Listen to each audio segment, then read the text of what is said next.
In the fog-choked streets of 1889 London, a young engineer, Victor Hatherley, stumbles into Sherlock Holmes's Baker Street rooms, his hand maimed and his tale chilling. Lured to a remote manor by a sinister German colonel and a cunning woman, he uncovers a deadly secret, a hydraulic press hiding a criminal empire forging coins to destabilize Europe. As Holmes and Watson race from a shadowy manor to the gritty docks of Limehouse, they confront Elise von Krieger, a mastermind whose icy resolve threatens to outwit even the great detective. Will Holmes unravel the conspiracy before it spreads? Or will the escaped conspirators strike again? Dive into a world of deception, danger, and deduction. Chapter 1. The Singular Visitor. In the waning days of October 1889, the air in London carried a chill that seemed to seep into the very bones of the city, wrapping Baker Street in a shroud of fog and coal smoke. My medical practice, which I had resumed with some vigor after my marriage, had grown steadily, and the demands of my patients left me little time to chronicle the remarkable cases of my friend Sherlock Holmes. Yet, on a particular morning, when the gas lamps still flickered against the dawn's reluctant advance, a singular incident occurred that drew me once more into the orbit of Holmes's extraordinary mind. I had risen early, intending to review my notes on a case of rheumatic fever that had puzzled me, when Mrs. Hudson, our ever-dutiful landlady, announced a visitor. The hour was scarcely 7, and the urgency of such an early call piqued my curiosity. I descended to our sitting room, where Holmes, clad in his dressing gown, was already seated by the fire, his long fingers steepled before him, his eyes fixed on the door with that peculiar intensity that betokened his readiness for a new puzzle. The man who entered was young, not yet 30, with a lean frame and a face pale as wax, save for the feverish spots of color on his cheeks. His attire, a well-worn frock coat and trousers of a practical cut, suggested a professional man of modest means. But it was his right hand, wrapped in a blood-stained handkerchief, that drew my immediate attention. The cloth was soaked through, and a faint tremor in his posture betrayed both pain and agitation. He introduced himself as Victor Hatherley, a hydraulic engineer, and his voice, though steady, carried the strain of a man who had endured some terrible ordeal. "Mr. Holmes," he began, sinking into the chair I offered, "I have heard of your reputation from a colleague at the Patent Office. I am in dire need of your assistance, for I have been the victim of a most extraordinary and sinister affair." Holmes leaned forward, his eyes gleaming with that peculiar light that always accompanied the scent of a mystery. "Pray, Mr. Hatherley, tell us your story from the beginning, omitting no detail, however trivial it may seem. My friend, Dr. Watson, is a man of discretion, and his medical expertise may prove useful." Hatherley nodded, wincing as he adjusted his injured hand. "I am a hydraulic engineer, lately established in Victoria Street, though my practice has been slow to take root. 2 years ago, I completed my training under Mr. Venner, a noted engineer in Greenwich, and since then, I have struggled to secure commissions. My circumstances, I confess, are straitened, and I live frugally in furnished rooms.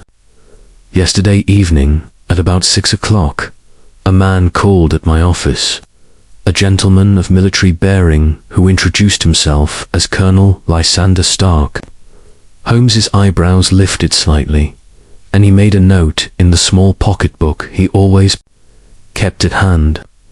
"Describe this Colonel Stark," he said, his tone casual but his attention razor-sharp. He was tall and gaunt, with a face like a hatchet sharp and angular, with deep-set eyes that seemed to bore into me. His hair was iron-grey, and his speech carried a distinct German accent, though his English was fluent. He wore a long overcoat and gloves, despite the warmth of the evening, and his manner was formal, almost cold. He asked if I was free to undertake a commission of some delicacy, one that required both expertise and discretion. Hatherley paused, his eyes flickering with the memory of that encounter. He offered me 50 guineas for a single night's work to examine a hydraulic press at his estate in Afford, Berkshire. The sum was staggering, far beyond what I might expect for such a task, and I confess it tempted me greatly. My debts have mounted, and such a fee would have eased my burdens considerably. Yet there was something in his demeanor, certain intensity, that made me uneasy. He insisted that I tell no one of the commission, not even my closest associates, and that I must travel to Afford that very night. Holmes's fingers drummed lightly on the arm of his chair, a sign of his growing interest. And you accepted this offer, despite your misgivings? I did, Hatherley admitted, his voice tinged with regret. I reasoned that a man of my profession could not afford to refuse such a sum, and I persuaded myself that the Colonel's secrecy was merely a quirk of his character. He instructed me to take the last train to Afford, where he would meet me, and to bring no plans or papers that might reveal my purpose.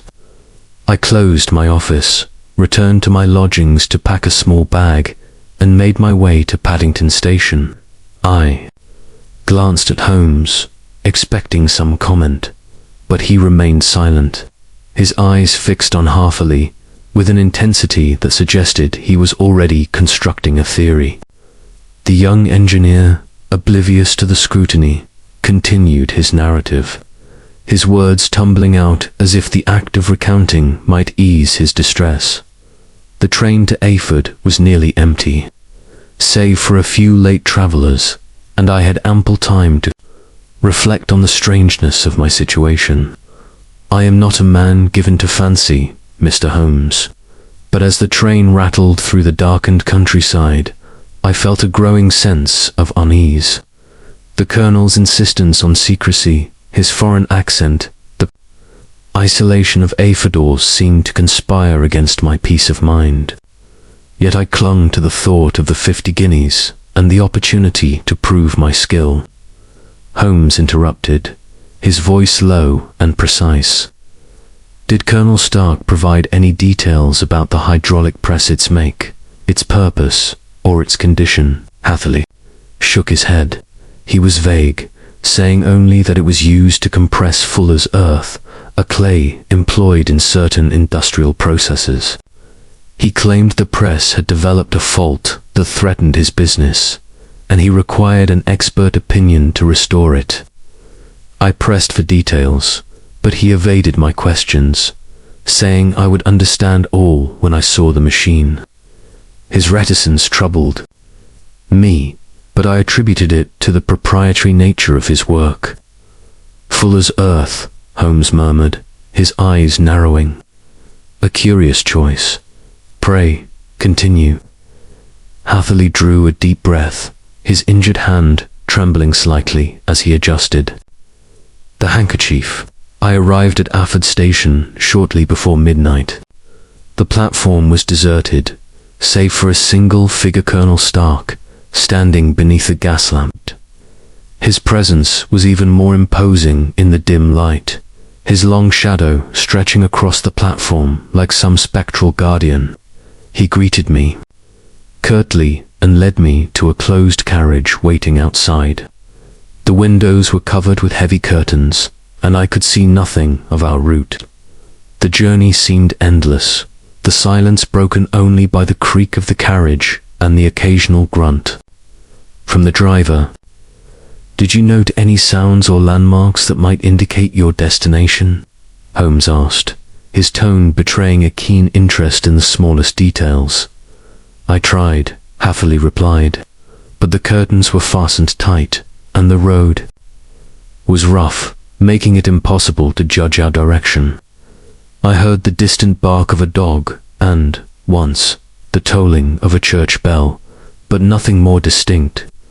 After what felt like an hour, the carriage stopped, and Stark led me into a large house, its outlines barely visible in the moonlight. The air pyre was vast and gloomy, with high walls and shuttered windows, and the air inside was heavy with the scent of damp stone and neglect. Holmes leaned forward, his expression inscrutable, described the interior of the house and the Colonel's behavior. Hatherley's brow furrowed as he recalled the scene. The entrance hall was dimly lit, with faded wallpaper and a threadbare carpet. Stark led me through a series of corridors to a large room at the rear of the house, where the hydraulic press stood. It was an enormous machine, Mr. Holmes. Unlike any I had seen before, towering structure of iron and steel, with a complex array of pistons and levers. The room itself was cavernous, with bare walls and a floor stained with oil. Stark seemed impatient, urging me to begin my examination at once, but there was a nervousness in his manner, as if he feared interruption. I could not help but interject, my medical instincts stirred by the sight of Hatherley's injury. "Your hand, Mr. Hatherley, what happened to it?" The young man's face clouded, and he clutched the wounded hand closer. "That, sir, is the heart of my tale, and I fear it will sound fantastical." As I examined the press, I noticed a peculiar residue on its inner walls, not full as earth, but something metallic, almost like filings. I remarked upon it, and Stark's demeanor changed. His eyes grew wild, and he slammed the door of the press chamber, locking me inside. Before I could react, the machine began to move, the walls closing with a terrible grinding noise. I realized, to my horror, that I was trapped within a device designed to crush whatever lay within. Holmes's face remained impassive, but I could see the spark of fascination in his eyes. "How did you escape?" he asked. "By the merest chance," Hatherley said, his voice breaking. "There was a narrow aperture in the wall, a maintenance hatch, I suppose. I threw myself at it as the walls closed, but my hand," he faltered, his eyes glistening. "My thumb was caught in the mechanism as I escaped. I stumbled into the night, bleeding and half mad with fear, pursued by Stark and another figure, a woman, I believe, though I saw her only briefly. I hid in the grounds until dawn, when a farmer found me and brought me to Reading. From there, I made my way to London and sought you out." Holmes rose abruptly, his movements brisk and purposeful. "This is a matter of the gravest importance. Mr. Hatherley, the nature of that press and the Colonel's secrecy suggest a crime of considerable magnitude. Watson, we must prepare to leave for Ayford at once.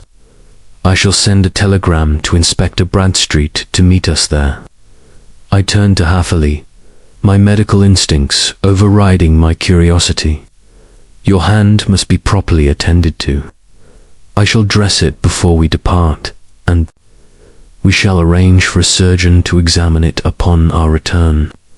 Hatherley nodded gratefully, his face a mixture of relief and exhaustion. Holmes, meanwhile, was already at his desk, scribbling a telegram with the speed and precision of a man possessed. As I tended to Hatherley's wound, a clean severance of the thumb, mercifully free of infection, I could not help but marvel at the strangeness of the case. A hydraulic press, a mysterious German colonel, a remote manor, and a young engineer caught in a deadly trap. What sinister purpose lay behind such a scheme? As we prepared to depart for Ayford, Holmes paused at the door, his eyes alight with the thrill of the chase. "Watson, this is no ordinary crime. The stakes are high, and the players are dangerous. We must tread carefully, for I suspect we are dealing with a conspiracy that reaches far beyond the borders of Berkshire." Thus began the adventure of the engineer's thumb, a case that promised to test even Sherlock Holmes's prodigious powers of deduction. Little did I know, as we stepped into the fog-bound streets of London, that we were on the threshold of a mystery that would lead us into the heart of an international intrigue, where every clue would bring us closer to a truth as dark as the night itself. Chapter 2. The journey to Eyford, late October evening of 1889, had settled over London with a damp chill, the kind that clings to the bones and sharpens the senses. Victor Hatherley, still pale from his ordeal and the pain of his mutilated hand, sat before us in the warm glow of the Baker Street sitting room, his eyes shadowed with the memory of the previous night's events. Sherlock Holmes, his lean frame taut with anticipation, had listened to the engineer's tale with an intensity that betrayed his eagerness to unravel the mystery. Having dispatched a telegram to Inspector Bradstreet in Berkshire and ensured Hatherley's wound was dressed, Holmes now pressed for a fuller account of the journey that had led the young man into such peril. "Mr. Hatherley," said Holmes, settling into his armchair and lighting a pipe, the smoke curling upward like a spectral thread, "you have given us the outline of your encounter with this Colonel Lysander Stark, but I must have every detail of your journey to Eyford. The smallest observation, a sound, a scent, a fleeting impression may hold the key to this affair. Begin, if you please, from the moment you left your office in Victoria Street." Hatherley nodded, his expression one of weary resolve, and took a sip of the brandy I had poured to steady his nerves. "After Colonel Stark's visit to my office," he began, "I found myself both elated and uneasy. The promise of 50 guineas was a fortune to a man in my position, yet the Colonel's insistence on secrecy and his cold demeanour left me with a sense of foreboding. I locked my office, a cramped room above a tobacconist's shop, and hastened to my lodgings in Camden Town to prepare. I packed a small valise with a change of clothes and my engineer's notebook, though Stark had forbidden me to bring any plans or papers that might betray my purpose. By 8 o'clock, I was at Paddington Station, purchasing a ticket for the last train to Eyford. Holmes's eyes narrowed, his pipe momentarily forgotten. "Did you notice anything unusual at the station? Any person watching you, or anything out of place?" Hatherley frowned, his brow creasing as he searched his memory. The platform was nearly deserted, it being so late. There was a porter sweeping the boards, a ticket collector with a limp, and a woman in a heavy shawl selling matches near the entrance. I recall her because she stared at me as I passed, but I thought little of it at the time. The train itself was an old, rattling affair, with only a handful of passengers, a clergyman reading his breviary, a commercial traveller with a sample case, and a young couple who kept to themselves. I sat alone in a second-class compartment, my mind turning over the Colonel's strange commission. "Did you attempt to engage any of them in conversation?" Holmes asked, his tone deceptively casual. "No, Sir," Hatherley replied. "I was too preoccupied with my own thoughts." The train journey lasted some 2 hours, and as we left the lights of London behind, the countryside grew dark and featureless. The windows of the carriage were streaked with rain, and the rhythm of the wheels lulled me into a state of uneasy reflection. I began to question the wisdom of accepting such a secretive task, but the thought of my empty ledger and mounting debts spurred me on. Holmes leaned forward, his sharp features illuminated by the firelight. "And what of Eyford Station? Describe its appearance and the Colonel's reception."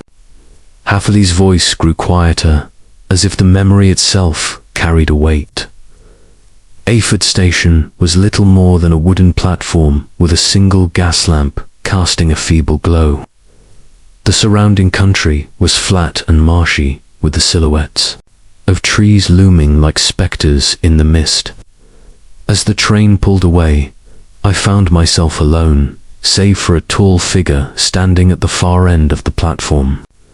It was Colonel Stark, unmistakable in his long black overcoat, his face half hidden by the brim of his hat. He greeted me with a curt nod and said, "You are punctual, Mr. Hatherley. That is well. Come, we have no time to lose." Did he carry anything, a bag, a lantern, anything that might indicate his purpose? Holmes interjected. Hatherley paused, his eyes distant. He carried a small leather case, like a doctor's bag, but I could not see its contents. He led me to a carriage waiting just beyond the station, a brougham, I think, with a single horse and a driver whose face was obscured by a muffler. The curtains of the carriage were drawn tight, and when I remarked upon it, Stark said it was to prevent prying eyes. His tone was sharp, and I sensed he would brook no further questions. Holmes's fingers drummed lightly on the arm of his chair, a sign of his mind at work. The journey from the station, how long did it last, and what did you observe? It seemed an eternity, Hatherley said, his voice tinged with unease. The road was uneven, and the carriage jolted terribly, making it impossible to gauge our direction. I tried to mark the passage of time by my watch, but the darkness and the motion disoriented me. I would estimate we travelled for nearly an hour, perhaps more. The only sounds were the creak of the carriage, the clop of hooves, and, once or twice, the distant cry of a night bird. At one point, I thought I heard the faint tolling of a bell, but it was too fleeting to be certain. "Did you converse with the Colonel during this time?" I asked, unable to resist my curiosity. "Very little," Hatherley replied. I ventured to ask about the nature of his estate, but he answered in monosyllables, saying only that it was an old house, inherited from a relative, and that the press was vital to his business. His manner grew colder with each question, and I soon fell silent. There was something in his presence, kind of suppressed intensity, that made me feel as though I were in the company of a man on the edge of some great agitation. Holmes nodded, his eyes gleaming with interest. "And when you reached the house, what was your impression of it?" Hatherley's face darkened, and he shifted uncomfortably in his seat. The carriage stopped abruptly, and Stark opened the door, motioning me to follow. The house loomed out of the darkness like a fortress, its high walls and narrow windows barely discernible in the moonlight. The air was damp and heavy with the scent of moss and decay, as if the place had been long neglected. Stark led me through a heavy oak door into a hall lit by a single oil lamp, its flickering light casting shadows on the peeling wallpaper. The floor was stone, worn smooth by years of use, and the air inside was cold despite the season. "Describe the path to the press," Holmes said, his voice low and precise. "Every turn, every detail." Hatherley closed his eyes, as if to summon the memory more clearly. We passed through the hall and down a corridor lined with closed doors, their paint chipped and faded. The corridor turned sharply to the right, then descended a short flight of steps to another passage, this one narrower and lit by a gas jet. At the end was a heavy iron door, which Stark unlocked with a key from his pocket. Beyond it lay the room with the hydraulic presser, vast chamber, perhaps 30 feet square, with bare brick walls and a concrete floor stained with oil. The press itself dominated the space, a monstrous machine of iron and steel, its pistons gleaming dully in the lamplight. Holmes's pipe had gone out, but he made no move to relight it, his attention wholly fixed on Hatherley's words. "And what was your impression of the press itself?" "It was unlike any I had seen," Hatherley said, his voice taking on the enthusiasm of a man speaking of his craft. It was a hydraulic press, certainly, but its design was peculiar. The chamber was larger than necessary for compressing Fuller's earth, and the mechanism seemed overly complex, with additional valves and levers that served no obvious route its purpose. The residue, he continued, was not Fuller's earth, as Stark had claimed, but something metallic, like filings or shavings. I was about to comment on this when Stark's manner changed. He became agitated, almost frantic, and before I could react, he pushed me into the press chamber and locked the door. Holmes rose abruptly, his movements brisk and purposeful. "This is a grave matter, Watson," he said, turning to me. "The press, the secrecy, the metallic residue point to a purpose far darker than Fuller's earth. We must leave for Ayford at once to investigate this manor and its occupants. Mr. Hatherley, you have done well to come to me. Rest here, and Watson will ensure your wound is tended until we return." As I prepared to accompany Holmes on the train to Berkshire, my mind raced with questions. What was the true purpose of that monstrous press? Who was Colonel Lysander Stark, and what drove him to such desperate measures? The journey to Ayford had set in motion a chain of events that would lead us into a web of intrigue, and I could not shake the feeling that we were on the cusp of uncovering a crime of unparalleled audacity. Chapter 3. The trap revealed. The fire in our Baker Street sitting room crackled softly, casting a warm glow over the scene as Victor Hatherley, pale and shaken, continued his harrowing tale. The young hydraulic engineer, his right hand wrapped in a makeshift bandage, sat hunched in his chair, his eyes haunted by the memory of the previous night's ordeal in the remote manor at Ayford. Sherlock Holmes, his lean frame taut with concentration, leaned forward, his sharp gaze fixed on Hatherley, absorbing every word with the intensity of a predator stalking its quarry. The room seemed to hold its breath as the engineer recounted the moment his professional curiosity led him into a deadly trap. "Mr. Hatherley," said Holmes, his voice low and measured, "you have brought us to the heart of your encounter. With this so-called hydraulic press, you mentioned a metallic residue and the Colonel's sudden agitation. Pray, describe the press chamber in detail and the precise sequence of events that led to your injury. Omit nothing, for the smallest particular may prove vital." Hatherley nodded, wincing slightly as he shifted his wounded hand. The chamber housing the press was unlike any workshop I had ever seen. He began, his voice steady but tinged with the strain of recollection.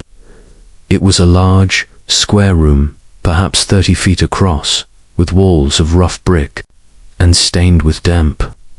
The floor was concrete, slick with oil in places, and the ceiling was high, supported by iron beams that seemed oddly robust for a private residence. The press itself stood at the center, a towering machine of blackened steel, its pistons and levers gleaming faintly in the light of 2 gas jets mounted on the walls. The air was heavy with the smell of machine oil and something else, something acrid, like burnt metal. Holmes's eyes narrowed, and he made a swift note in his pocketbook. The press described its construction. Was it a standard model, or did it bear any unusual features? It was a hydraulic press, certainly, Hatherley replied, his tone betraying the enthusiasm of a man speaking of his craft, despite his fear. But it was no ordinary machine. The chamber within was larger than necessary for compressing Fuller's earth, as Colonel Stark had claimed. The walls of the press were thick, reinforced with steel plates, and the mechanism included a series of valves and counterweights that seemed superfluous for such a task. I noticed, too, that the floor of the chamber sloped slightly toward a central drain, which struck me as peculiar for a machine meant to process clay. Most presses of that sort are designed to collect residue, not channel it away. Holmes's fingers drummed lightly on the arm of his chair, a sign of his mind racing. And this residue you mentioned, what was its nature? Hatherley hesitated, his brow furrowing as he recalled the moment. As I examined the inner walls of the press chamber, I saw a fine, silvery dust clinging to the steel knot, the coarse, earthy texture of fuller's earth, but something metallic, almost like filings. From a lathe, I ran my finger along the surface and found it gritty with a faint sheen.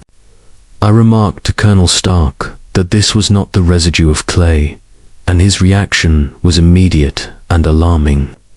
His face, already gaunt, seemed to sharpen, and his eyes took on a wild, almost feral glint.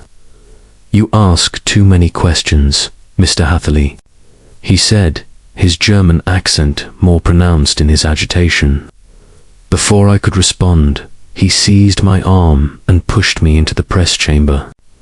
I could not suppress a gasp, my medical instincts stirred by the thought of such violence. "And he locked you inside?" I asked, glancing at Holmes, whose expression remained impassive but alert. "Yes," Hatherley said, his voice dropping to a near whisper. The iron door of the chamber slammed shut, and I heard the click of a lock. I was trapped within, surrounded by those cold, unyielding walls. For a moment, I stood frozen, my mind struggling to comprehend what was happening. Then, with a low, ominous groan, the press began to move. The walls, which I had thought fixed, started to close inward, slowly but inexorably, driven by the hydraulic mechanism. The noise was deafening, grinding, screeching sound, like the cry of some monstrous beast. I realized, to my horror, that I was to be crushed. Holmes leaned forward, his eyes gleaming with a fierce intensity. "How did you escape?" "Such a fate. Describe the chamber's interior and your actions precisely." Hatherley's face grew paler, and he clutched his injured hand as if to anchor himself against the memory. The chamber was a steel-lined box, perhaps 6 feet square and 8 feet high, with no visible exit save the door through which I had entered. The walls were smooth, polished by use, and the floor was slick with that same metallic residue. As the walls began to close, I searched frantically for any means of escape. I pounded on the door, but it was solid iron, immovable. Then, in the dim light of the gas jets filtering through a narrow vent above, I saw a small hatch in one of the walls, a maintenance panel, no more than 2 feet square, set near the floor. It was my only hope. He paused, his breath uneven, and I offered him another sip of brandy, which he accepted gratefully. "Go on," Holmes urged, his tone gentle but insistent. I threw myself at the hatch. Hatherley continued, prying at it with my fingers. It was secured by a simple latch, but the press was closing faster now, the walls no more than a foot apart. I managed to force the hatch open and crawled through, but as I did, my right hand caught in the narrowing gap. The pain was excruciating, and I felt a sickening wrench as my thumb was severed. I stumbled out into a dark passage beyond, blood streaming from my hand, and collapsed against the wall, half fainting from shock. Holmes's expression remained unreadable, but I could see the wheels turning in his mind. This passage, did it lead, and what did you see? It was narrow and unlit, Hatherley said, with rough stone walls and a low ceiling. I could hear shouts from the press room, Colonel Stark's voice, harsh and commanding, and another, a woman's, speaking in rapid German. I did not wait to hear more. Clutching my hand, I staggered along the passage which seemed to twist and turn through the bowels of the house. At length, I came to a wooden door, unlocked, that opened onto the grounds. The night air was cold, and I stumbled into a thicket, where I hid, trembling and bleeding, until the sounds of pursuit faded. Holmes rose abruptly, pacing the room with the restless energy of a hound on the scent. "A woman, you say? Describe her, if you can." Hatherley shook his head. "I saw her only fleetingly, as I glanced back while fleeing the press room. She was tall, with fair hair pinned beneath a dark bonnet, and her face was striking beautiful, but cold, like a marble statue. Her voice was sharp, and she spoke to Stark in German, though I could not make out the words. I had the impression she was as much in command as he, if not more." Holmes stopped pacing, his eyes alight with a sudden realization. "This is no ordinary crime, Watson," he said, turning to me. "A hydraulic press designed for something other than Fuller's Earth. A German colonel, a mysterious woman, and a remote manual point to a scheme of considerable scope. We reprise of my previous instructions.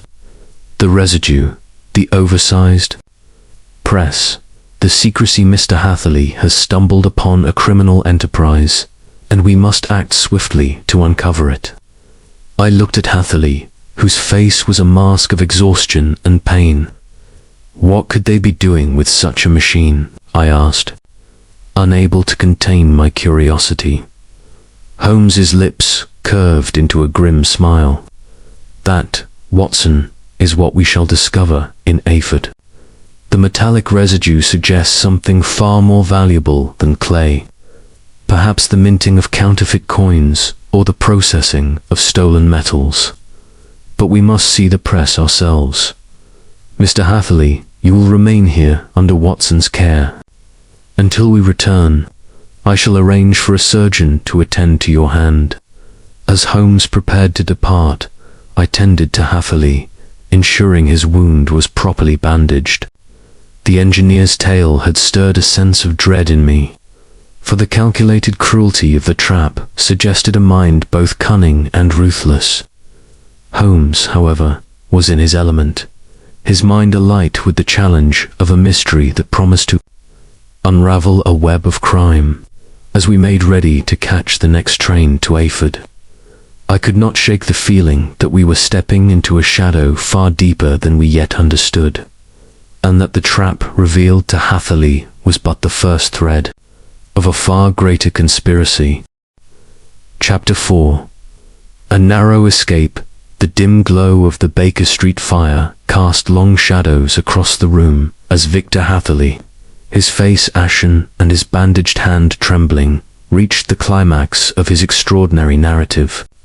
Sherlock Holmes sat motionless, his sharp features illuminated by the flickering light, his eyes fixed on the young engineer with an intensity that suggested his mind was already racing ahead to the implications of the tale. I, too, found myself gripped by the horror of Hatherley's ordeal, my medical instincts warring with my fascination as he described his desperate flight from the deadly hydraulic press in the isolated manor at Ayford. The air in our sitting room seemed to thicken with the weight of his words, and Holmes, sensing the need for every detail, leaned forward to press the engineer further.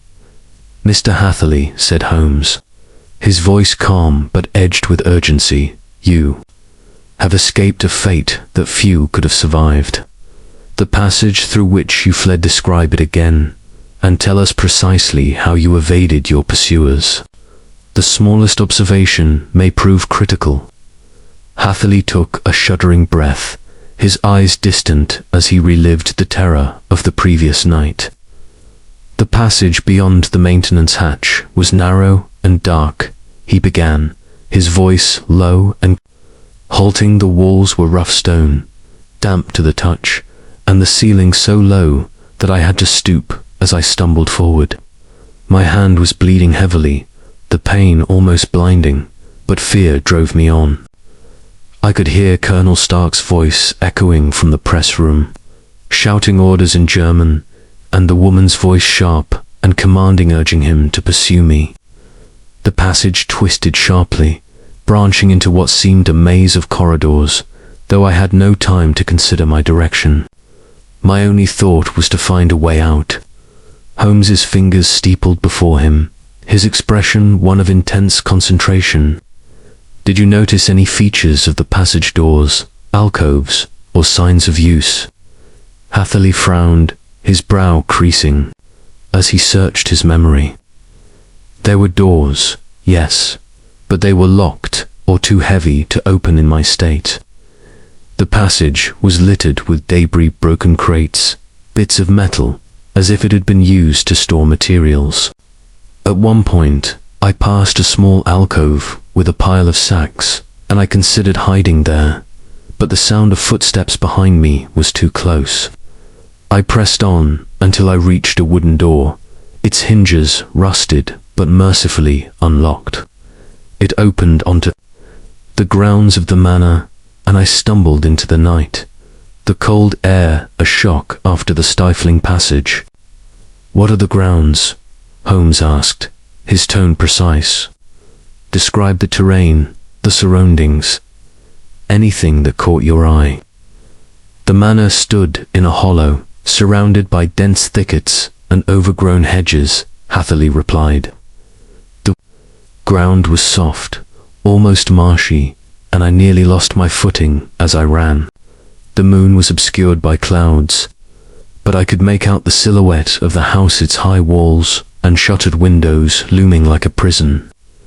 Beyond the immediate grounds, I saw the faint outline of trees, perhaps a wood or copse, and in the distance, the glimmer of a light, though whether it was a house or a lantern, I could not tell. I heard shouts behind me, Stark's voice, cursing in German, and the woman's, colder, more deliberate. I flung myself into a thicket of brambles, ignoring the thorns that tore at my clothes, and crouched there, holding my breath. I could not help but interject, my heart pounding at the thought of such a desperate escape. "And they did not find you?" Hatherley shook his head, his eyes glistening with the strain of recollection. I remained in the thicket for what felt like hours, though it could not have been long. My hand throbbed, and I wrapped it tighter in my handkerchief, trying to staunch the blood. The voices grew fainter, and I heard the sound of a carriage, perhaps, the one that had brought me rattling away down a gravel path. I waited until silence fell, then crept from the thicket, moving as quietly as I could. The grounds were vast, and I wandered half delirious until I stumbled onto a narrow lane. There, by the grace of Providence, I encountered a farmer driving a cart toward Reading. Holmes's eyes gleamed with interest. This farmer described him and what he said. He was an older man, stout, with a weathered face and a broad Berkshire accent, Hatherley said. He was driving a cart laden with hay, and when he saw me staggering in the lane, my clothes torn and my hand bleeding, he stopped at once. "Good Lord, lad, what's happened to ye?" he said, helping me into the cart. I told him I had been attacked by robbers, for I dared not reveal the truth, fearing it would sound too fantastical. He drove me to Reading, where he left me at a small inn near the station. I managed to clean my wound as best I could, and took the first train to London, arriving at dawn. From there, I came straight to you, Mr. Holmes, having heard of your reputation. Holmes rose, his movements brisk and purposeful, and began pacing the room, his pipe forgotten in his hand. "A remarkable escape, Mr. Hatherley," he said, his voice low and thoughtful. "The thicket, the lane, the farmer's cart, these are the threads we must follow. The manor's isolation and the presence of this woman suggest a carefully guarded operation, one that could not risk exposure. The metallic residue you observed points to something far more sinister than Fuller's earth, perhaps counterfeiting, or the processing of stolen metals. We must see this press for ourselves. I turned to Hatherley, my medical instincts stirred by his condition. Your hand must be properly attended to, I said. The wound is clean, but you risk infection if it is not treated by a surgeon. I shall arrange for one to visit you here while we investigate. Holmes nodded, already at his desk, scribbling. A second telegram to Inspector Bradstreet. Watson, we shall take the next train to Ayford. The manor may yet hold clues, and we must act before the trail grows cold. Mr. Hatherley, remain here under Mrs. Hudson's care. Watson's medical attentions will suffice until a surgeon arrives. As I prepared to accompany Holmes, I could not shake the image of Hatherley, bloodied and terrified, crawling through that narrow hatch to escape a crushing death. The audacity of the trap, the cold efficiency of Colonel Stark and his mysterious female confederate suggested a criminal enterprise of chilling precision. Holmes, however, was in his element, his mind alight with the challenge of unraveling the mystery. As we stepped into the fog-bound streets of London, bound for Paddington Station, I felt a familiar thrill mingled with dread. The narrow escape of Victor Hatherley was but the beginning, and the shadows of Ayford Manor loomed large in my mind, promising revelations as dark as they were dangerous. Chapter 5. The manor at a fourth afternoon train from Paddington bore us swiftly through the mist-laden fields of Berkshire, the landscape shrouded in a grey pall that mirrored the gravity of our mission. Sherlock Holmes sat opposite me in the compartment, his lean frame wrapped in a travelling cloak, his eyes fixed on the passing scenery with an intensity that belied his outward calm. The tale of Victor Hatherley's narrow escape from the deadly hydraulic press at Ayford had kindled in him that peculiar fire which only a case of singular complexity could ignite. I, too, felt the weight of the mystery, my mind turning over. The young engineer's account of the sinister Colonel Stark and the mysterious woman who had pursued him through the darkened manor. We had left Hatherley in the care of Mrs. Hudson at Baker Street, his wounded hand properly bandaged and a surgeon summoned to attend him. Holmes had wired ahead to Inspector Bradstreet, a dependable officer of the Berkshire Constabulary, requesting his assistance at Ayford. As the train rattled toward our destination, Holmes broke his silence, his voice low and deliberate. "Watson, this affair grows more intriguing by the hour," he said, his fingers drumming lightly on the armrest. "A hydraulic press misused for some illicit purpose, a German colonel with a penchant for secrecy, and a woman whose authority seems to rival his own. These are not the elements of a common crime. We must approach the manor with care, for I suspect its occupants have not left it unguarded, even in their flight." I nodded, my thoughts still fixed on Hatherley's harrowing escape. "Do you believe the press was used for counterfeiting?" "As you suggested, it is a strong possibility," Holmes replied, his eyes narrowing. "The metallic residue Hatherley described suggests the minting of coins or the processing of precious metals. But the scale of the machine, its isolation in a remote manner, and the desperation to silence our client point to a scheme of international scope. We shall know more when we see the press for ourselves." We alighted at Ayford Station as the sun dipped below the horizon, casting long shadows across the deserted platform. The village of Ayford was a cluster of thatched cottages and a single inn, its streets quiet save for the occasional clatter of a cart. Inspector Bradstreet met us at the station, a sturdy man with a ruddy face and a manner both practical and deferential. He greeted Holmes with a firm handshake, his eyes betraying a mix of curiosity and apprehension. "Mr. Holmes, Dr. Watson," he said, touching his cap. "I received your telegram and have 2 constables waiting at the manor. The place has been empty since early this morning, according to the locals.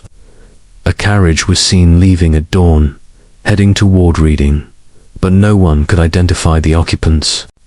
Holmes's lips curved into a faint smile. "Excellent, Bradstreet. Let us waste no time. The manor may yet yield its secrets." We climbed into a dogcart and set off along a winding lane, the air heavy with the scent of damp earth and decaying leaves. The manor stood a mile beyond the village, its high walls rising like a fortress against the fading light. As we approached, I saw the truth of Hatherley's description. The house was a grim, imposing structure, its stone facade weathered by time and neglect.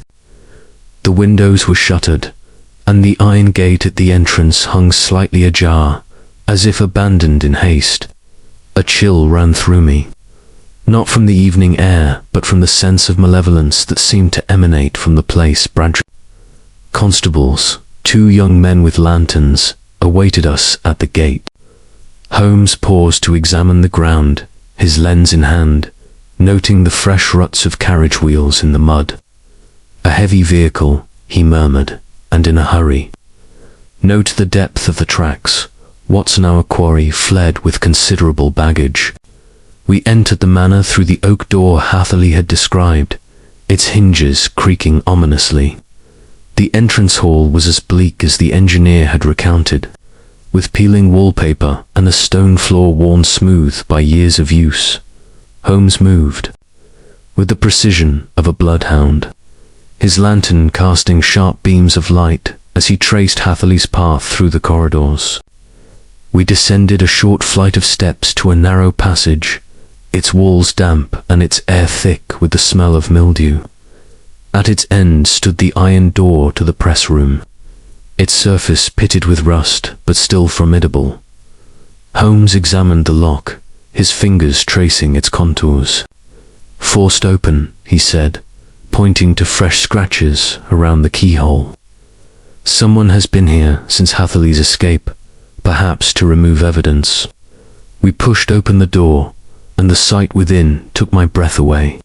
The hydraulic press dominated the room, a monstrous contraption of blackened steel and iron, its pistons and levers gleaming dully in the lantern light. The chamber was vast, its brick walls unadorned save for patches of damp, and the concrete floor bore dark stains that spoke of heavy use. Holmes approached the press, his lens in hand, and knelt to examine the inner walls of the chamber where Hatherley had been trapped. "Look here, Watson," he said, his voice sharp with discovery. "The residue Hatherley mentioned, see how it clings to the steel." He scraped a sample with a small knife, holding it to the light. Not fuller's earth, but a metallic compound, likely an alloy used in coinage. "This press was never meant for clay. It is a tool for forging, and a sophisticated one at that." Bradstreet, standing at the door, frowned. "Counterfeiting, Mr. Holmes." "In a place like this?" "Precisely," Holmes replied, rising to his feet. "The isolation, the secrecy, the oversized press all point to a criminal enterprise designed to produce illicit currency, likely on a scale that requires such a machine. But we must search further. There will be other clues." We moved through the room, our lanterns casting eerie shadows. Behind the press, concealed by a heavy curtain, we found a narrow door leading to a smaller chamber. Inside, the air was thick with the acrid scent of chemicals. Stacked against the walls were wooden crates, some pried open to reveal stacks of fine paper, bottles of ink, and engraved plates bearing the intricate designs of foreign coinsbrush marks, French francs, and others I could not identify. Holmes's eyes gleamed as he examined the plates, his fingers tracing their edges. Exquisite craftsmanship, he murmured. This is no amateur operation. These plates could produce forgeries indistinguishable from genuine currency. But why flee so suddenly? Hatherley's escape alone would not warrant abandoning such a setup. I pointed to a corner of the room where a pile of papers lay scattered, as if discarded in haste. Holmes sifted through them, his expression growing graver with each document. Correspondence, he said, holding up a letter written in a sharp, angular hand. In German, addressed to an associate in Rotterdam. It speaks of a consignment to be delivered within the week. We are dealing with an international syndicate, Watson, and their flight suggests they fear exposure from another quarter. Bradstreet, peering over Holmes's shoulder, shook his head. This is beyond my experience, Mr. Holmes. What do you propose? We must secure this evidence, Holmes said, his tone brisk. Bradstreet, have your men guard the manor until it can be thoroughly searched. Watson, we shall return to the village and to plan our next move. The occupants of this house, Colonel Stark and his confederates, are likely in London by now, and we must track them before they vanish entirely. As we made our way back through the darkened corridors, the weight of our discovery settled over me. The manor at Ayford was no mere hideout, but a hub of a sophisticated criminal enterprise, its secrets locked within the steel heart of that monstrous press. Holmes, his mind alight with the thrill of the chase, walked with a purposeful stride.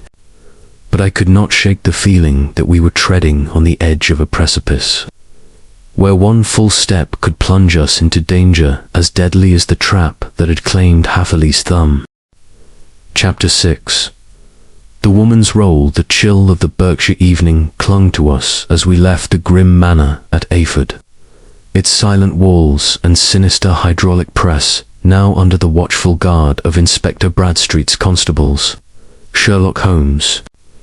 His mind ablaze with the clues unearthed in that desolate chamber, sat beside me in the dog-cart as we rattled back to the village. In the flickering lantern light cast his sharp features into stark relief, and I could see the wheels of his intellect turning, piecing together the fragments of Victor Hatherley's tale and the evidence we had uncovered.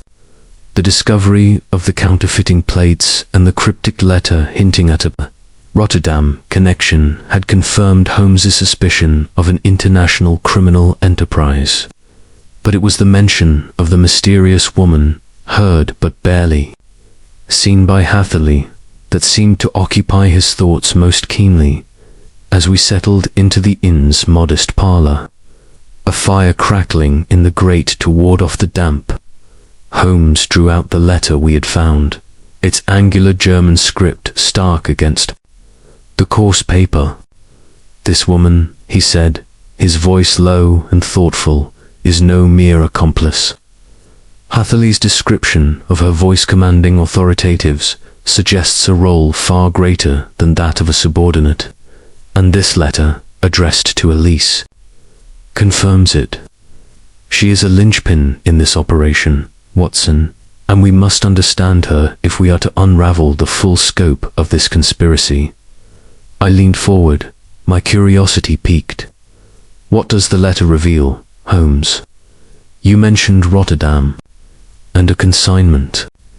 He held the paper to the light, his eyes scanning the lines with the precision of a hawk.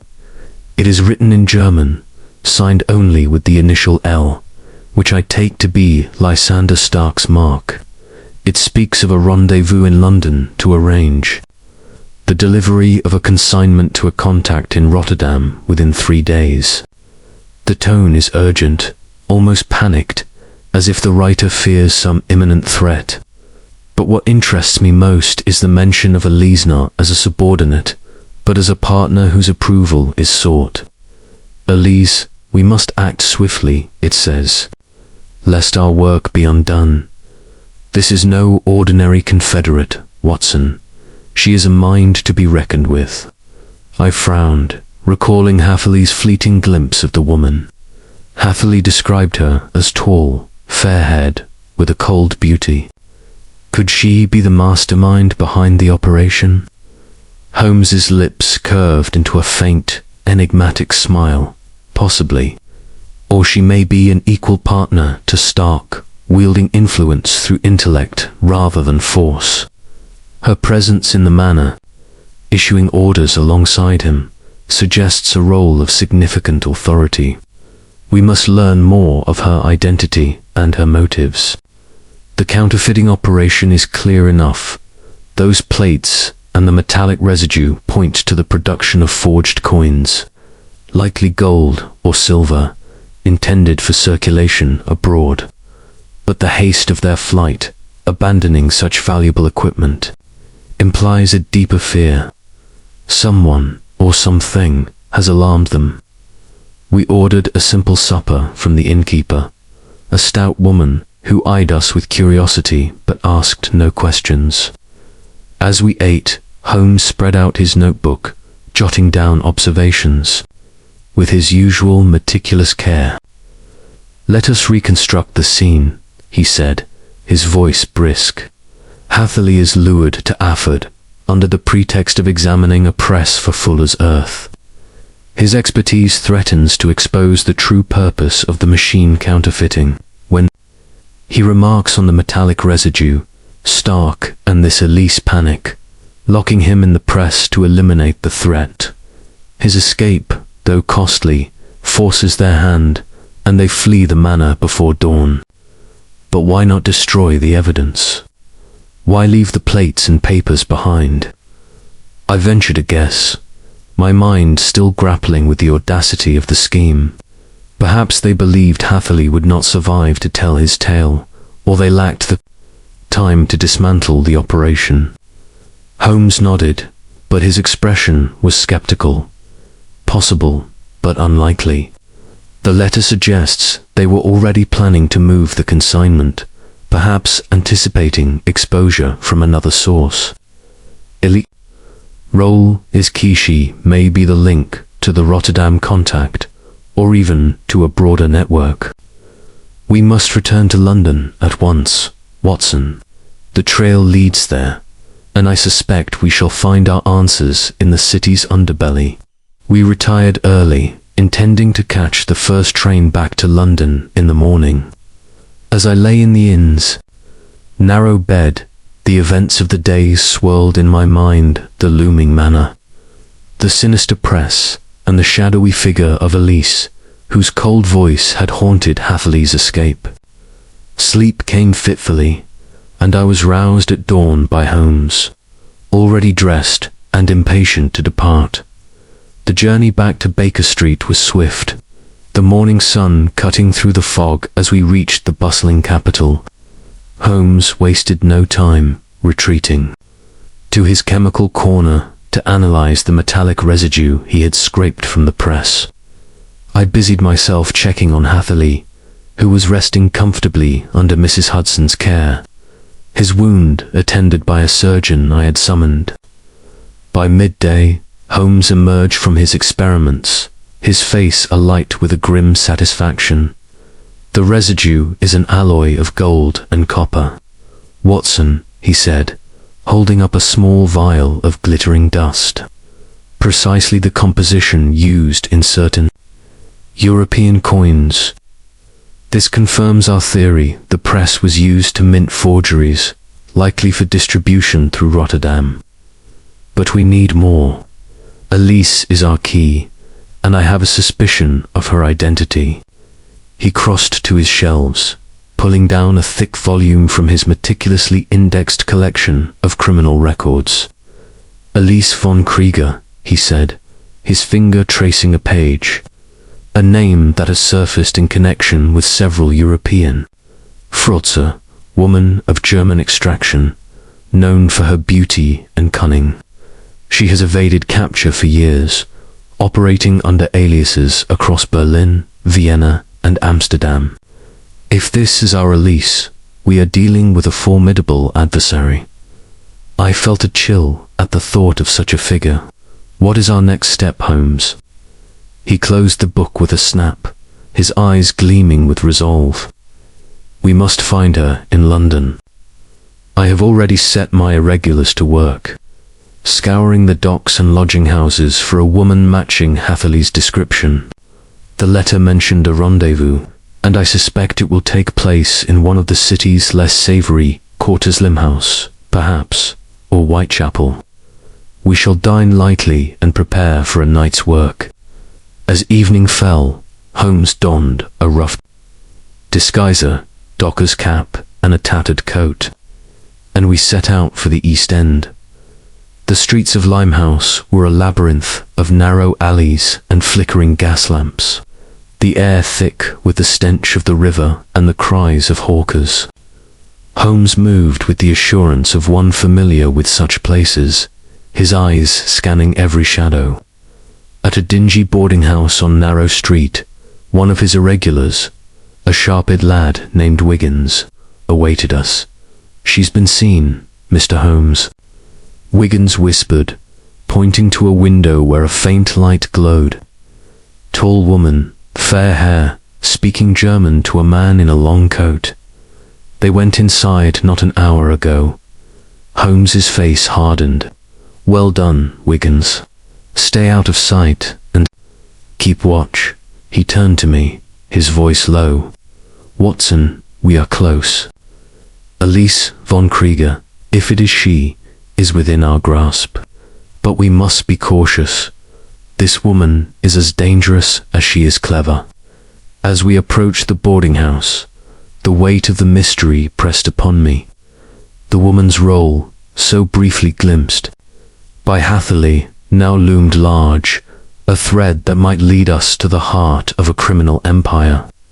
Holmes's hand rested lightly on the revolver in his pocket, and I felt the familiar thrill of danger mingled with anticipation. The night promised revelations, and I could only hope we were equal to the challenge of confronting the elusive Elise. Chapter 7.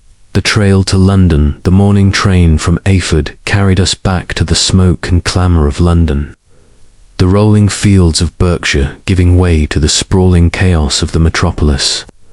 Sherlock Holmes sat beside me, his lean frame wrapped in his travelling cloak, his eyes fixed on some distant point beyond the carriage window. The discoveries at the manor, the counterfeiting plates, the metallic residue, and the cryptic letter addressed to Elise had ignited in him a restless energy, and I could sense his mind weaving together the threads of the mystery. Victor Hatherley's harrowing escape from the deadly hydraulic press at Ayford had uncovered a criminal enterprise of alarming scope, and the trail now led us to the heart of the city, where Colonel Lysander Stark and the enigmatic Elise von Krieger were likely hiding as the train rattled through the suburbs. Holmes broke his silence, his voice low and precise. "Watson, we are dealing with a syndicate that operates with the precision of a military campaign. The manor at Ayford was but a single outpost, and its sudden abandonment suggests our quarry fears exposure from a source we have yet to identify. Elise von Krieger is the key. She is no mere accomplice, but a strategist, perhaps the true architect of this operation. We must find her in London before she vanishes into the underworld."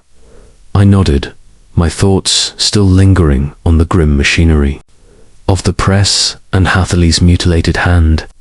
The letter mentioned a rendezvous in London and a consignment for Rotterdam, I said. "Do you think they plan to flee the country?" "Possibly," Holmes replied, his fingers drumming lightly on the armrest. "But the consignment, likely a shipment of forged coins, suggests they intend to complete their business before disappearing. The urgency of their flight from Ayford indicates they are under pressure, perhaps from a rival or an informer. Our task is to locate their rendezvous point and intercept them before they can execute their plan." We arrived at Paddington Station as the city stirred under a leaden sky, the air thick with the mingled scents of coal smoke and wet pavement. Holmes wasted no time, dispatching a telegram to Inspector Bradstreet to ensure the manor remained under guard, and another to Scotland Yard, requesting any recent intelligence on German counterfeiters operating in London. As we made our way to Baker Street, he outlined his strategy with the brisk efficiency of a general preparing for battle. First, we must confirm Elise von Krieger's presence in London, he said, hailing a hansom cab. My index of criminal records has already pointed to her as a likely candidate, a woman of German origin, known for her cunning and her ability to evade capture. But we need more than suspicion. I shall set my irregulars to work, scouring the docks, lodging houses, and taverns of the East End. If she is here, she will not remain hidden for long.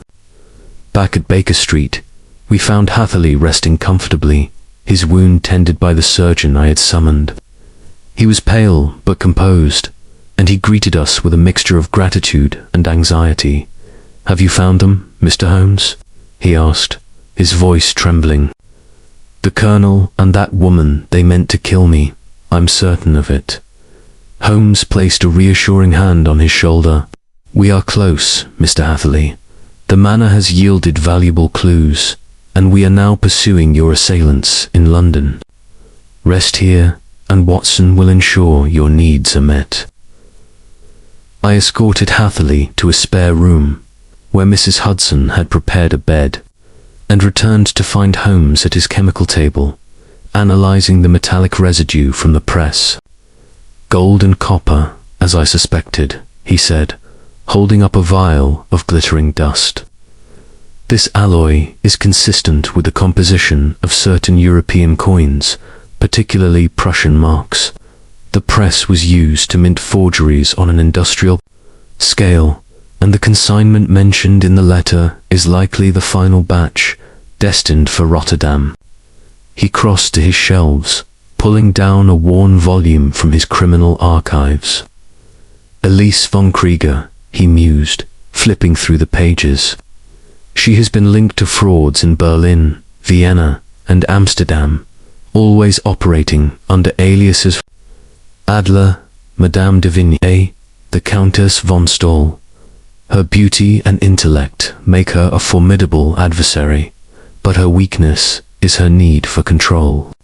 She will not have fled far. She will want to oversee the consignment's delivery herself." Holmes's network of informants, the Baker Street irregulars, was already in motion. By mid-afternoon, Wiggins, their sharp-eyed leader, arrived with news. "There's a woman matching your description, Mr. Holmes," he said, breathless from his run.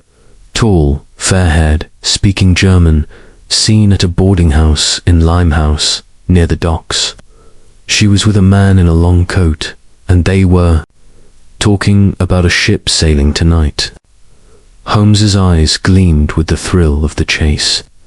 "Excellent, Wiggins. The docks are their likely point of departure. Watson, prepare yourself.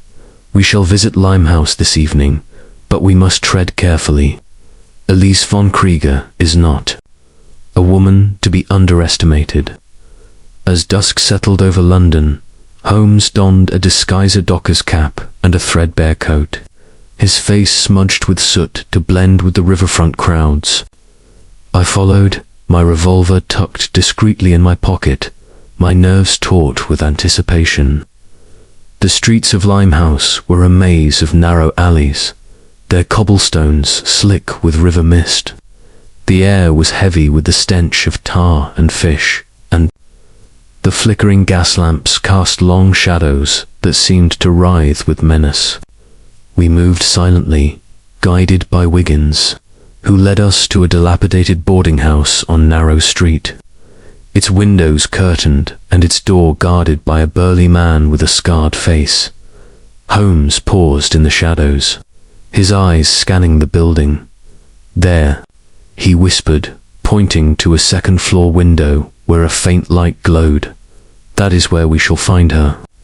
Watson, stay close, but do not act unless I give the signal. We need evidence before we confront her." We slipped into an alley beside the house, where a rickety staircase led to a side entrance. Holmes picked the lock with the ease of long practice, and we crept into a dimly lit corridor, the air thick with the smell of stale tobacco and cheap gin. Voices drifted from a room above low, urgent, one distinctly female and speaking in German. Holmes motioned for silence, and we ascended the stairs, pausing outside a cracked door. Through the gap, I glimpsed a tall woman with fair hair pinned beneath a dark bonnet, her face striking even in the dim light. She stood over a table strewn with papers, speaking rapidly to a man whose back was to Ustle, gaunt, with iron-grey hair. Unmistakably Colonel Stark. "The ship sails at midnight," she said, her voice cold and precise.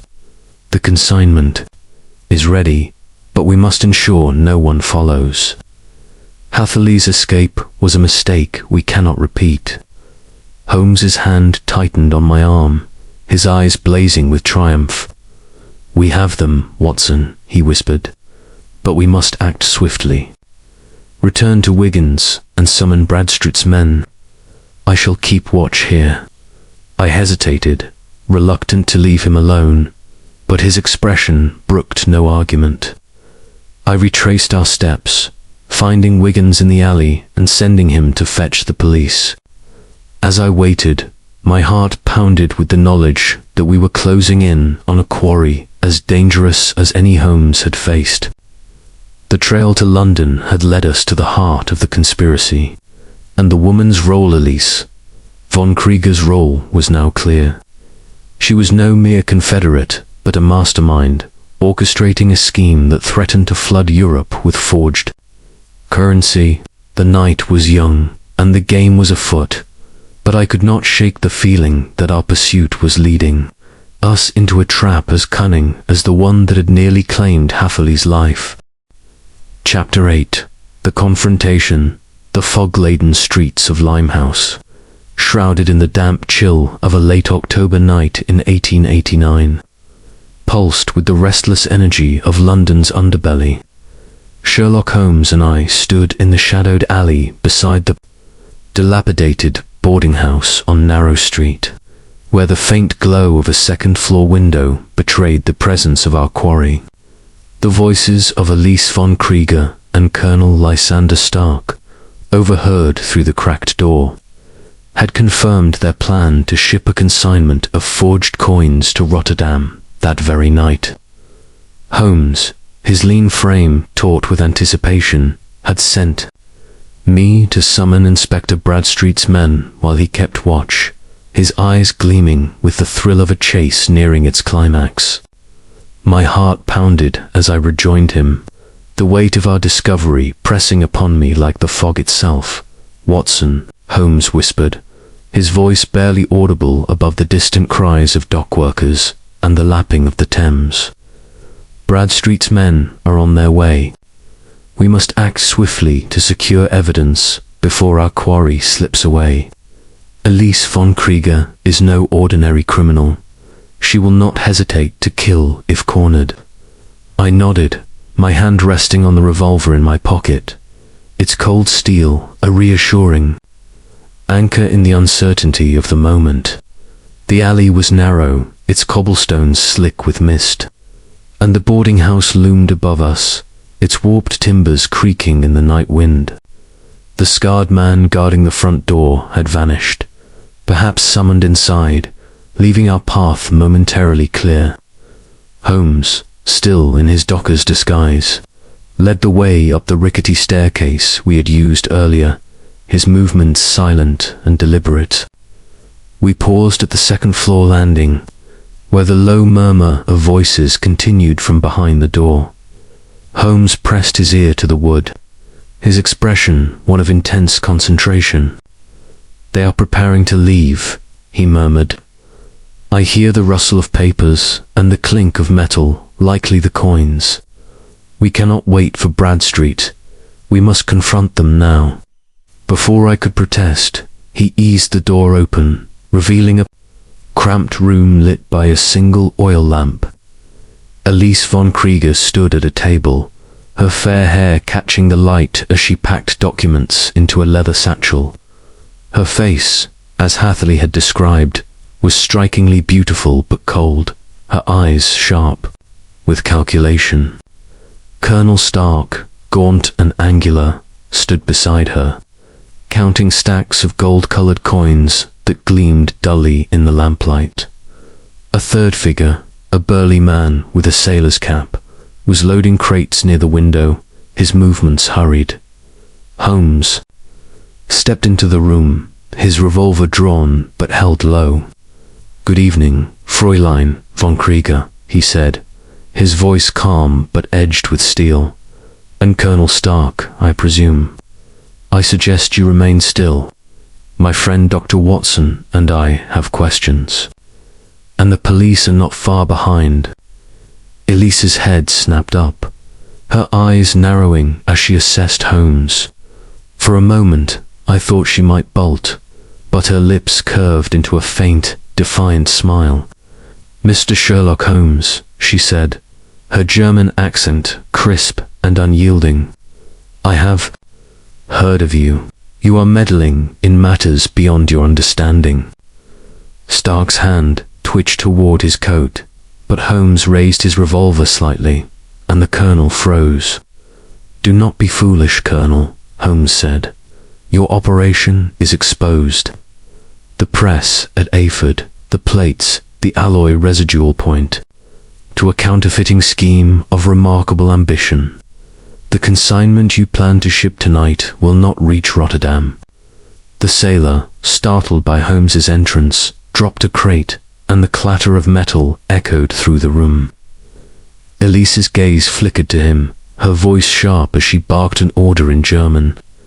The man lunged toward a door at the back, but I stepped forward, my own revolver drawn. "Stay where you are," I said, my voice steadier than I felt. Elise's smile faded, replaced by a look of cold calculation. "You are bold, Mr. Holmes," she said, "but you are too late. The consignment is already loaded onto a steamer at the docks. You cannot stop what is in motion." Holmes's eyes gleamed with a fierce intensity. "We shall see about that. Watson, secure the satchel. It will contain the documents we need." As I moved toward the table, the situation erupted into chaos.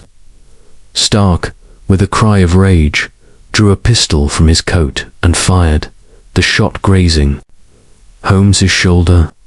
I lunged at Stark, grappling with him as the room filled with shouts.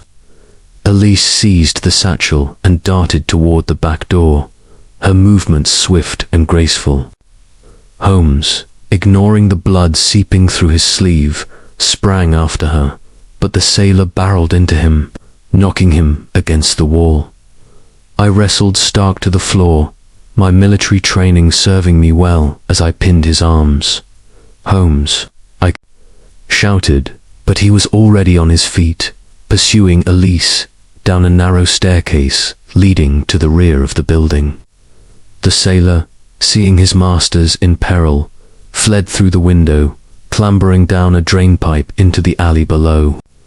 I secured Stark's wrists with a length of cord from my pocket, my heart racing as I heard the sound of running footsteps outside, bursting into the alley. I saw Holmes grappling with Elise near the river's edge, her satchel spilling papers into the mud. She fought with the ferocity of a cornered animal, her nails raking at Holmes's face, but he held her fast, his strength belying his slight frame. "Enough, Fräulein," he said, his voice commanding. "You are finished." At that moment, Bradstreet and his men arrived, their lanterns cutting through the fog. Elise's struggles ceased as the constables surrounded her, and she stood, her head high, her eyes blazing with defiance. "You have won this round, Holmes," she said, her voice icy, "but you will not catch us all." Stark, dragged from the boarding house by Bradstreet's men, was silent, his gaunt face a mask of resignation. The sailor, however, had vanished into the night, and Holmes's expression darkened as he realized the consignment might still reach the steamer. "Bradstreet," he said, "send men to the docks at once. The ship is bound for Rotterdam. Search every vessel departing tonight." The constables hurried off, and Holmes turned his attention to the scattered papers, gathering them with care. "These will tell us much," he said, his voice steady despite the blood staining his coat. "Letters, manifests, contacts in Berlin and Amsterdam. This is the heart of their operation."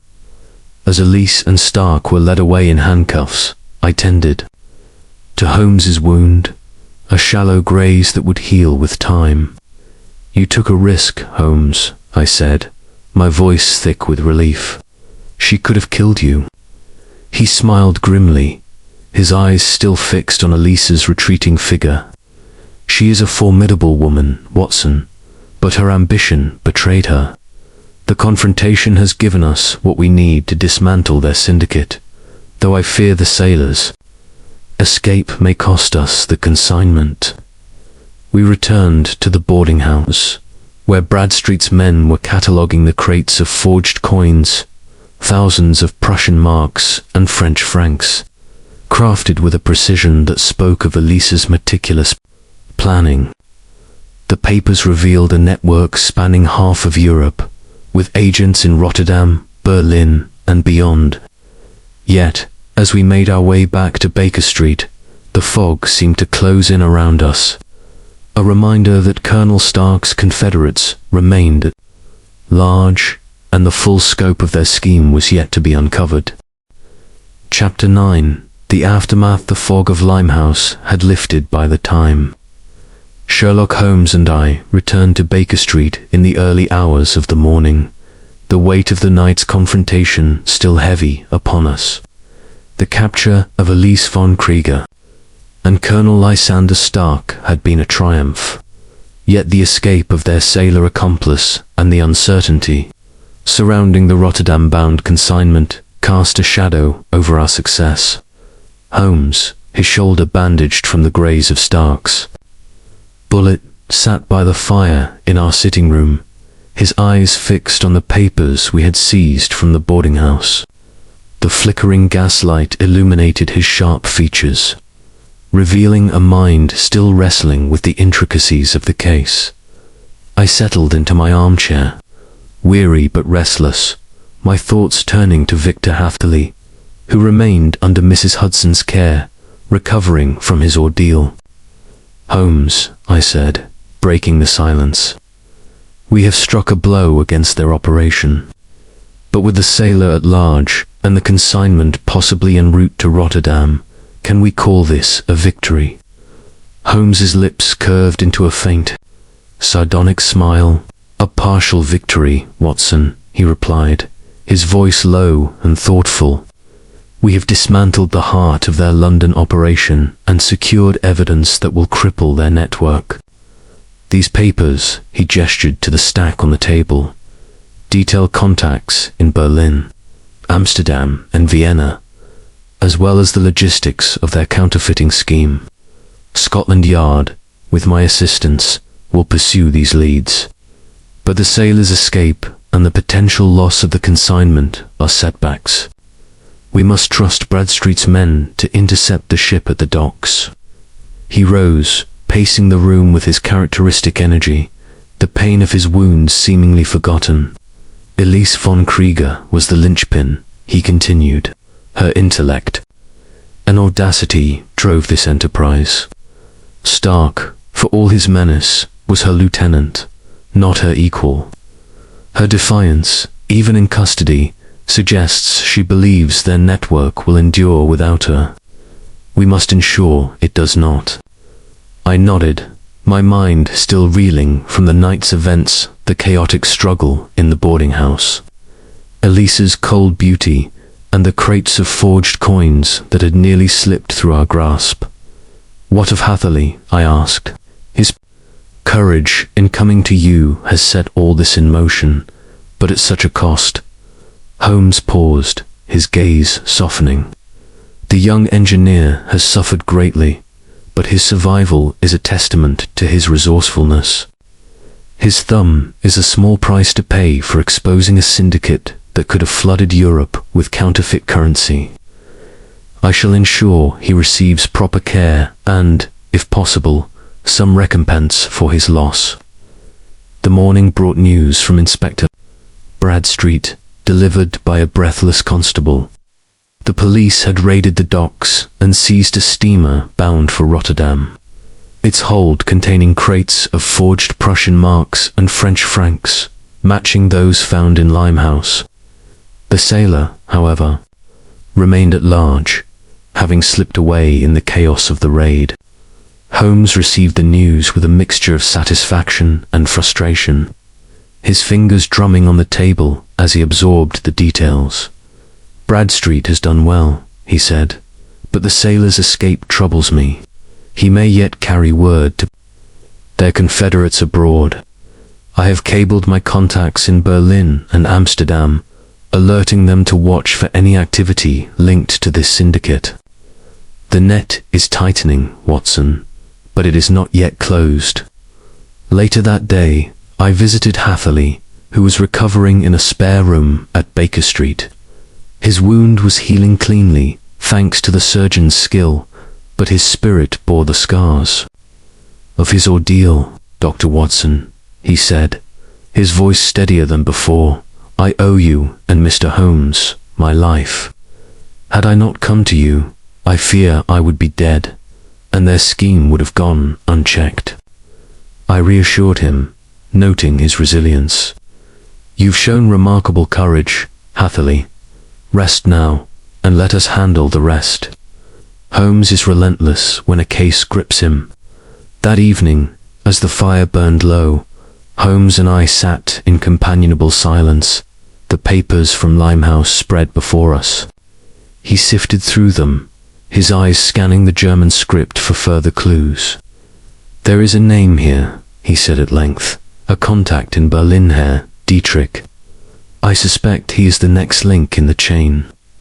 I shall write to my friend Inspector Muller of the Berlin police, urging him to investigate. Stark may yet surface there, seeking to rebuild what we have torn down." I ventured a question that had lingered in my mind. "Holmes, why do you think Elise spared Hatherley? She could have ensured his death in that press." Holmes leaned back, his pipe sending curls of smoke toward the ceiling. "A curious question, Watson. I suspect it was not mercy, but pragmatism. Hatherley's death would have drawn attention. His body, if discovered, would have prompted an investigation. By locking him in the press, they hoped to make his death appear an accident, a malfunction of the machine. Her hesitation, or perhaps a momentary lapse, allowed his escape. It is the one flaw in her otherwise meticulous plan. As the days passed, Hatherley grew stronger, his spirits buoyed by the news of the syndicate's disruption. Holmes, true to his word, refused any fee for his services, declaring the case its own reward. He arranged for Hatherley to receive a small sum from a discreet fund he maintained for such purposes, enough to ease the engineer's financial burdens and allow him to re-establish his practice. The papers from Limehouse were handed over to Scotland Yard, and reports soon reached us of arrests in Amsterdam and Vienna.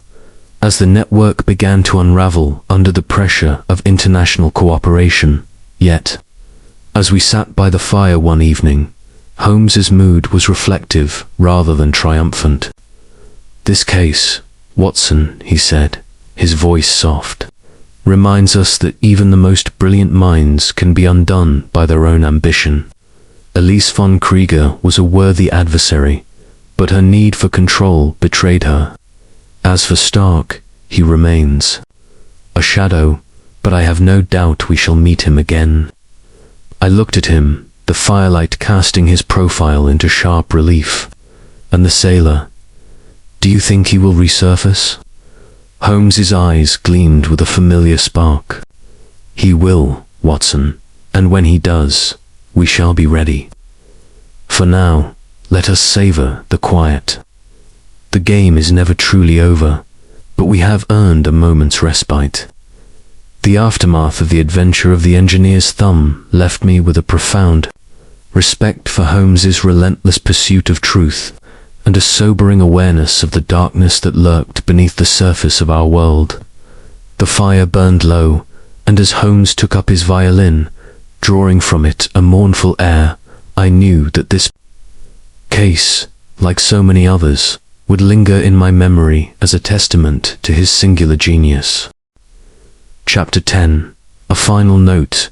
The soft glow of the gas lamps in our Baker Street sitting room cast a warm, familiar light over the scene as the adventure of the engineer's thumb drew to its close.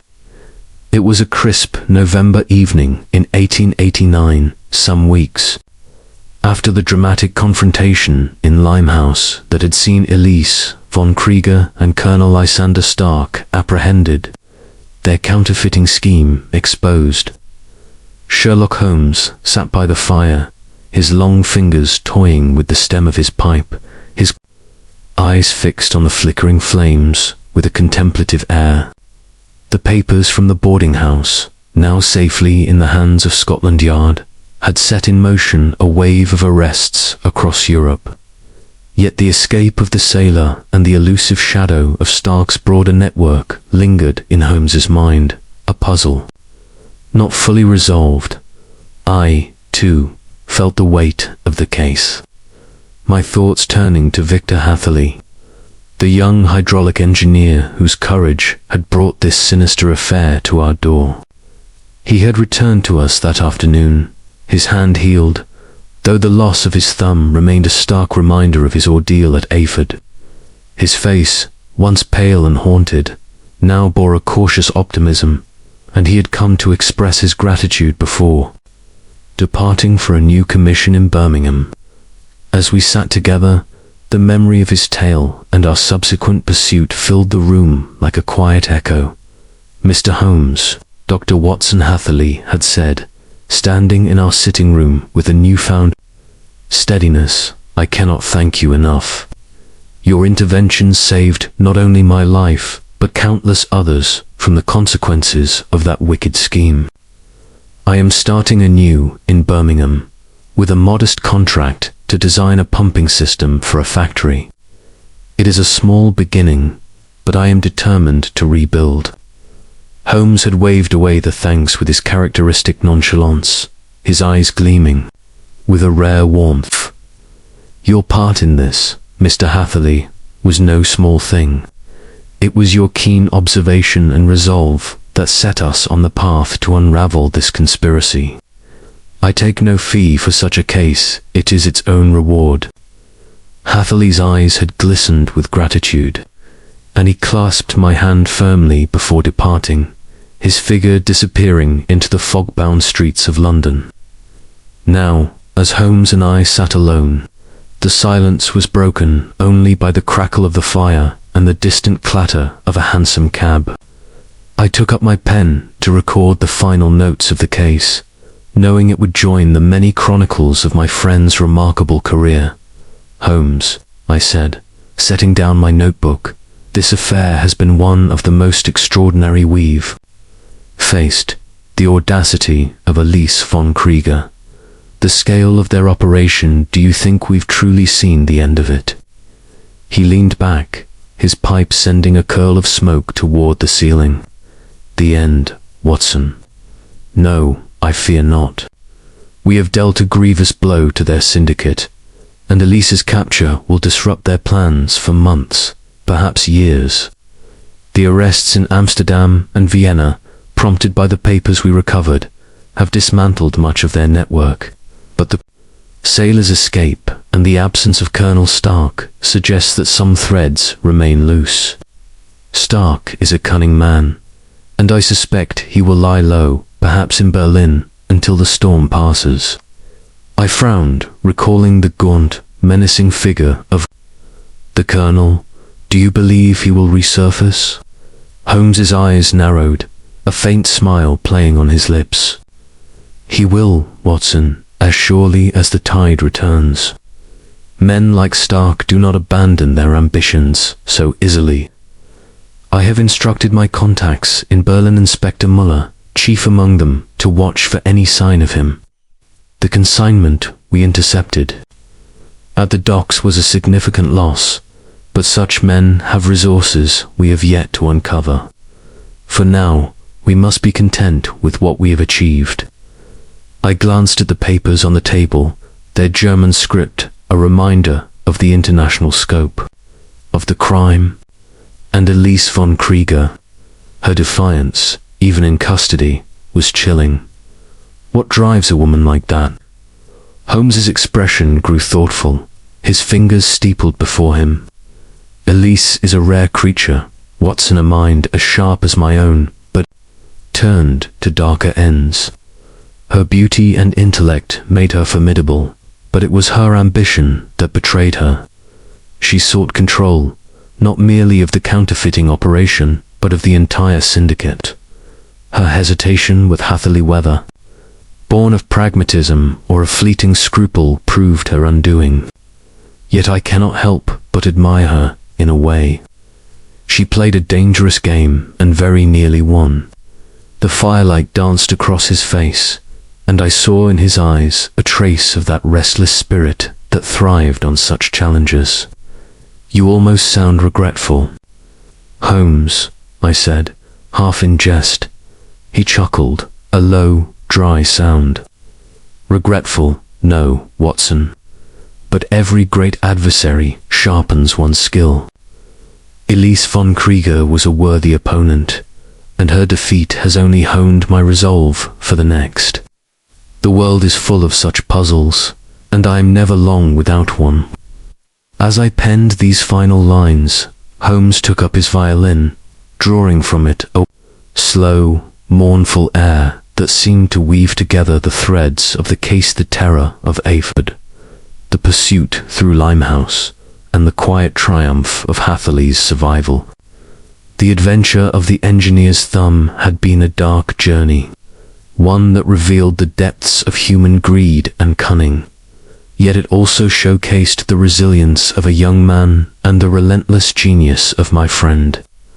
The violin's notes lingered in the air, a fitting elegy for a case that had tested us both, and, as I closed my notebook, I knew that this tale, like so many others, would remain etched in my memory as a testament to Sherlock Holmes's singular art. The end.